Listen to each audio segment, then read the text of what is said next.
Mohon diseringkan antara sabar Sabar. sabar Oh ya. dan mempertahankan hak kita. Ya, misalnya begini sih, Wo.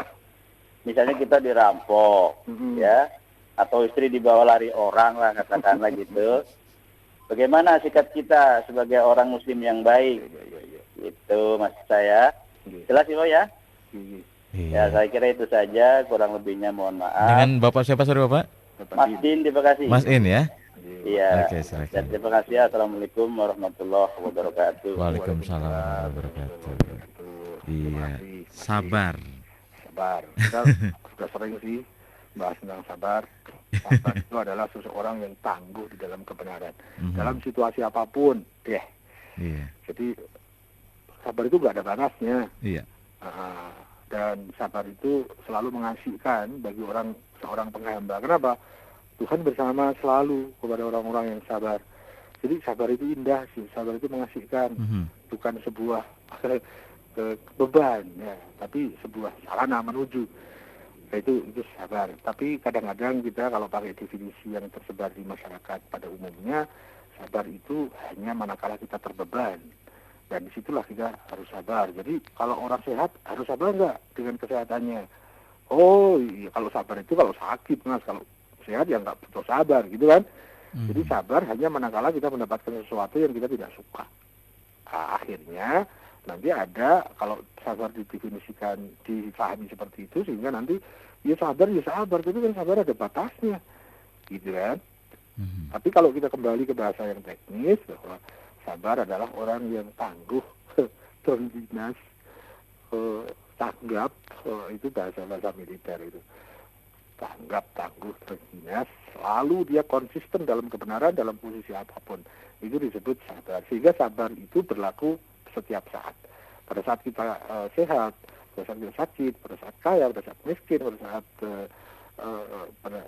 suka, pada saat tidak suka, itu sabar harus selalu berserta seorang penghamba Tuhan. Dan itulah salah satu syarat seseorang bisa selalu bersama Tuhan. Dan makanya sabar itu tidak ada batasnya. Terus apa tadi antara sabar dengan mempertahankan diri. Nah, di dalam mempertahankan diri kita juga harus sabar. Maksudnya kita tidak boleh keluar dari rel kebenaran dalam mempertahankan diri. Kalau di dalam sabar itu kita harus aktif, tetapi dalam mempertahankan diri itu sering disebut dengan kita sikapnya itu lupa lagi tentang istilah ini, saya udah semakin pikun ini.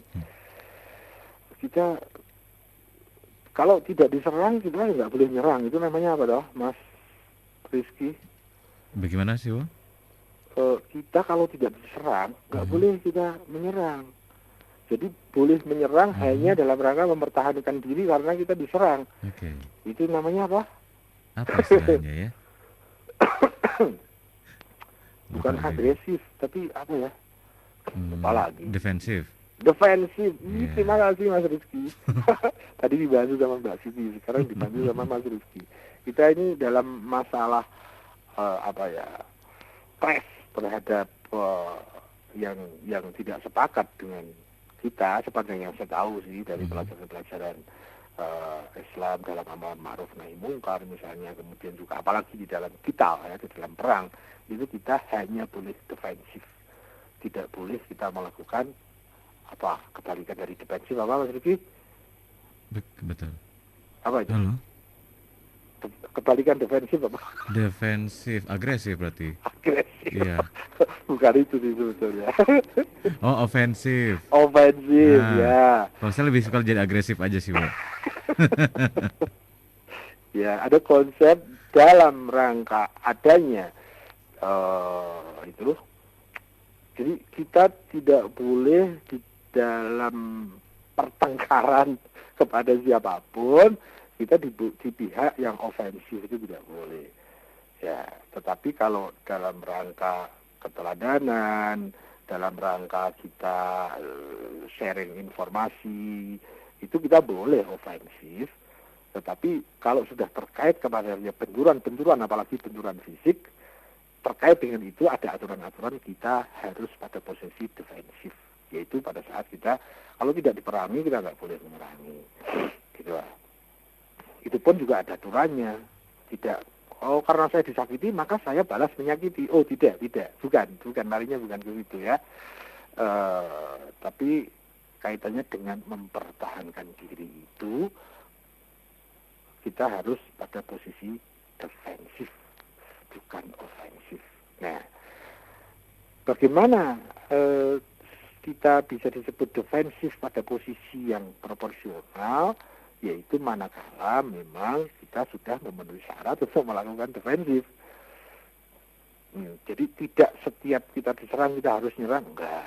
Ada aturan-aturan defensif. Tidak setiap kita digigit anjing kemudian kita ganti gigit anjing, enggak lah. Enggak gitu kan.